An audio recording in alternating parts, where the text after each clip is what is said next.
ስሟ በኢትዮጵያ ሙዚቃ ታሪክ ውስጥ በጉልህ የታተመ፣ በግጥምና በድርሰቶቿ ያን ዘመን የዋጀች፣ በአጭር ያስቀራትን ዘመን በስራዎቿ የተበቀለች፣ ደርባባ፣ ቀይም፣ ፈገግታዋ የሚያምር፣ ከምስራቅ ተወርውራ በኢትዮጵያ ሙዚቃ ላይ ያበራች ኮከብ፣ በሙዚቃው ንጉሥ ጥላሁን ገሰሰ አፋን ኦሮሞ ዜማ አካም ነጉማ ፈዩማን፣ በትዝታው ንጉሥ መሐሙድ አህመድ አታውሩልኝ ሌላን ከሷ ዜና በቀርን፣ በአስናቀች ወርቁ እህልበል፣ በሙሉ ቀን መለሰ፣ ባሊቤራ አዋሽና ሌሎችም በርካታ ዜማዎች ውስጥ ፍልስፍናዋን ሰንቅራ ዘመናዊ ሽሬ ሥራዎችን ለሕዝብ ያደረሰች፣ በድርሰቶቿ የማይደፈሩ ማኅበራዊ ጸጾችን የነካች፣ የሴቶች መብትን ለማስከበር የጣረች፣ ብዙ መስራት በምትችልበት ዕድሜዋ የፖለቲካ ቁርሾ ሰለባ የሆነች የዘመን ቁጭት ማሳያን እንስት ታሪክ ወደ እናንተ ልናደርስ ነው። ለሀገር ብዙ ሰርተው ያለፉ ነገር ግን ታሪካቸው ሳስቶ የተሰነዱ ሰዎችን የምናስታውስባቸው እንዲህ አይነት ቪዲዮዎቻችን እንዲደርሷችሁ ቻናላችንን ሰብስክራይብ በማድረግ የሰዋሰው ፖድካስት ቤተሰብ ይሁኑ። ብዙዎች የሌላን ጾታ ተውሶ ስሜትን መረዳት ወይንም ግጥም መጻፍን ከባድ እንደሆነ ይገልጻሉ። ለዛሬዋ ባለታሪካችን ሸዋልዑል መንግስቱ ግን ያ የቀለላት ይመስላል።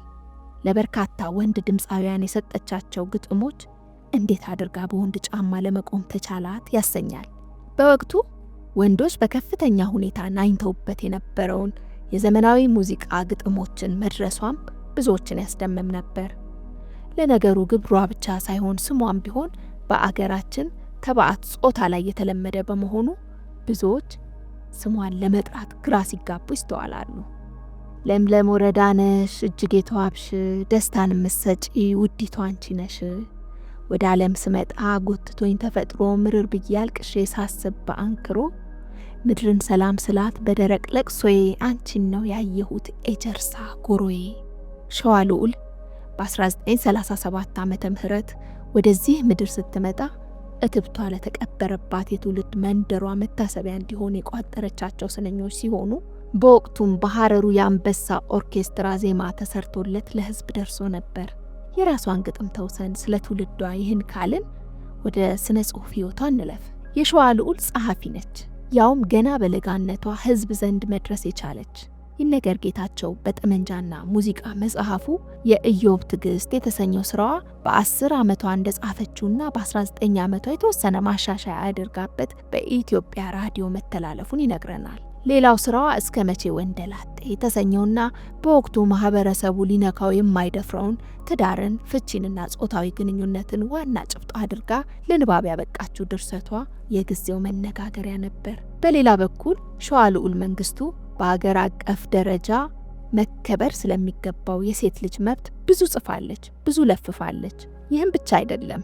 በምስራቃዊ ሰጎን ፖሊስ ኦርኬስትራ የማስታወቂያ ክፍል ባልደረባ በነበረችበት ወቅት በአዲስ ዘመን ጋዜጣና በተለያዩ የህትመት ውጤቶች የወጡ ስራዎች አሏት።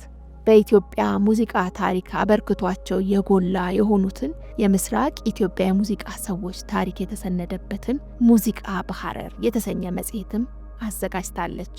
ሸዋልዑልና የሙዚቃ ህይወቷ። በአንድ ወቅት በሸዋልዑል መንግስቱ የተደረሱ ሙዚቃዎችን ያደምጥ የነበረ ፈረንሳዊ በሙዚቃዎቹ እጅግ ተስቦ የዚህ ሙዚቃ ስራ ባለቤት ላይ ምርምር ለማድረግ ወደ ኢትዮጵያ እንደመጣ ደረጀ ኃይሌና አዜብ ወርቁ በሚያዘጋጁት የደራ ጨዋታ በተሰኘው ፕሮግራማቸው ላይ የሸዋልዑልን አስመልክተው በሰሩት ጥንቅር ላይ በማስረጃ አስደግፈው አቅርበውታል። የሸዋልዑል ዘመን ተሻጋሪ የሙዚቃ ስራዎች በትውልድ መሃል እንደ ጅረት የሚፈሱ እምቅ ፍልስፍናዎችና ኤክስፐሪመንታል የሆኑ አዳዲስ ልምምዶችን ለኢትዮጵያ ሙዚቃ አስተዋውቃለች። የባህል ጨዋታዎችን በግጥምና ዜማ አድሶ ወደ ዘመናዊ ሙዚቃ የመቀየር ስልትን ካስተዋወቁ የጥበብ ሰዎች ውስጥ በግንባር ቀደምትነት ትጠቀሳለች።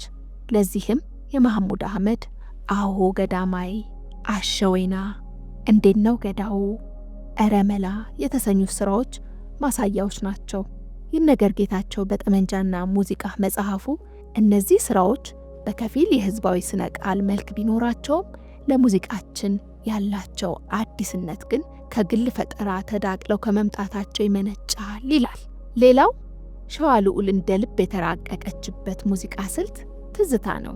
ትዝታን ከወትሮ መቆዘሚያነቱ ከፍ አድርጋ ከትዝታሽ ዘውትር ተለምዷዊ ስልት አፋታ የፍልስፍናዋ ማደሪያ አድርገዋለች። ለዚህም ማሳያ ከመሐሙድ አህመድ ሙዚቃ ጥቂት ስንኞች እንምዘዝ። ትናንትናን ጥሶ ዛሬን ተንተርሶ ነገንም ተውሶ አምናንም አድሶ ይመጣል ትዝታሽ ጓዙን አግበስብሶ። ይህ ግጥም ጊዜን ከትዝታ ጋብታ የምናብ ፍሰትን ያሳየችበት ትውፊታዊ ስንኞችን ያሰናዳችበት ስራዋ ነው። ለሸዋልዑል የግጥምና ዜማ የተመቸ ሌላኛው ሙዚቀኛ ሙሉቀን መለሰ ነበር። በ1968 ዓ.ም ሙሉቀን መለሰ ከዳህላክ ባንድ ጋር የሰራው አልበም 10 ሙዚቃዎች የሸዋልዑል ስራዎች ነበሩ። እነዚህ ዜማዎች ሸዋልዑል የአገጣጠም ዘይቤ በስፋት ታይቷል። ከምንም በላይ ግን የወንድን ስሜት ተረድቶ ለሴት ፍቅርን የገለጸችባቸው መንገዶች እንዳስገረሙ ከዜማዎቹ ጋር ለዘመናት ዘልቀዋል። ፖለቲከኛዋ የሸዋልዑል መንግስቱ አብዮቱ ከፈነዳ በኋላ በኢትዮጵያ ራዲዮና ቴሌቪዥን ድርጅት በዜና አንባቢነት፣ በራዲዮ ድራማ አዘጋጅነት አገልግላለች። ለነገሮች ያላት የነቃ አመለካከትና ግንዛቤ ለፖለቲካ ተሳትፎ ሳያሳጫት አይቀርም። የመላው ኢትዮጵያ ሶሻሊስት ንቅናቄ መኢሶን አባል እንደነበረች ይነገራል። ለነገሩ መሃል ሰፋሪ በሁለት ጥይት ይመታል ይባል የነበረበት ዘመንም አልነበር። ታዲያ በወቅቱ የአንድ ቀበሌ ሊቀመንበር የነበረችው የምስራቋ ኮከብ የሸዋልዑል መንግስቱ በአጭር የተቀጨውን ፓርቲ ጉዞ መቀላቀሏ ያስከፋቸው የኢሃፓ ስኳዶች ግንቦት 18 ቀን 1969 ዓ.ም ማለዳ ወደ ስራዋ ስትሄድ ጠብቀው ገደሏት። የዚች ጠይም ደርባባ ንቁ ገጣሚና ደራሲ እንዲሁም ጋዜጠኛ ህይወት ብዙ በምትሰራበት እድሜ በ32 ዓመቷ በአጭር ተቀጨ። ደረጃ ኃይሌና አዜብ ወርቁ የተገደለችበትን 40ኛ ዓመት አስመልክተው በደራ ጨዋታ ፕሮግራማቸው ላይ ያዘጋጁት ጥንቅር ላይ በወቅቱ የነበረውን ሁኔታ የተመለከቱት የዓይን እማኞች ምስክርነት አሟሟቷ እጅግ ዘግናኝ እንደነበረ አስረድቷል። እንደው አኗኗሯም አሟሟቷም ጥድፍድፍ ያለ ነው የሚለው ደረጃ ኃይሌ የቀድሞ ባልደረባዋን ጋዜጠኛ ዜናነህ መኮንን ጋር ባደረገው ቃለ መጠይቅ ደረቅ ፖለቲካ ለጋዜጠኛና ለአርቲስት እንደማይሆን ያረጋገጥኩት በእርሷ ሞት ነው ሲል ነበር ዜናነህ የሚያንገበግብ ሞቷን የገለጸው። ህይወት፣ ሞት፣ ሐዘን፣ ደስታ፣ ፍቅር፣ ጠብ፣ ትዝታ፣ ሰላም፣ ጦርነት፣ ትግልና ድል ብሎም ዓለም ሁለንተናዋ ይከበኛል። ዜማ እንድደርስም ግጥም እንድጽፍም ይጋብዘኛል። ስለሆነም እኔና ብዕሬ መቼም የትም ከሰፊው ህዝብ ጋር ነን በማለት በ1968 በወጣው የሙሉቀን መለሰ የአልበም ሽፋን ላይ ያሰፈረችው ቃል ነበር።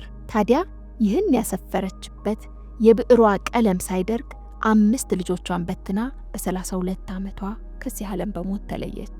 ባለብዙ መልኳ ሸዋልዑል የምድር ላይ ቆይታዋ እጅግ አጭር ቢሆንም ዘመን ተሻጋሪ አበርክቶቿ ግን በርካታ ናቸው። ይህች የያ ትውልድ አባል የያ ዘመን ቁጭታችን ታሪኳና ስራዎቿን አስመልክቶ የተሰነደ ራሱን ችሎ ያለ ድርሳን ባይኖራትም ከቅንጭብጭብ ታሪኮች ጋር ታጅቦ የቀረቡ ስራዎች ላይ ግን በጥቂቱ ትገኛለች። እርግጥ በሸገሩ ጋዜጠኛ መኮንን ወልደ አረጋዊ፣ በደራው ጨዋታ ደረጃ ኃይሌና አዜብ ወርቁ በተሰሩ ተከታታይ የራዲዮ ፕሮግራሞች ከዚህ ትውልድ ጋር የሚያስተዋውቋት መስመሮች የተዘረጉ ቢሆንም ለዚች ዘርፈ ብዙ እንስት በቂ ነው ብለን አናስብም። ውድ የሰዋሰው ፖድካስት ቤተሰቦች ይህችን ለአጭር ጊዜ ታይታ የከሰመች ተወርዋሪ ኮከብ ሸዋልዑል መንግስቱን በስሱ የዳሰስንበት ጥንቅር በዚሁ አበቃ። መቼም እሷ ምግባረ ብዙ ናትና እኛ ሳናነሳ የገደፍናቸው አበርክቶዎቿን መማሪያ ይሆናሉና ኮመንት ሳጥን ውስጥ ተውልን። ጤና ይስጥልን።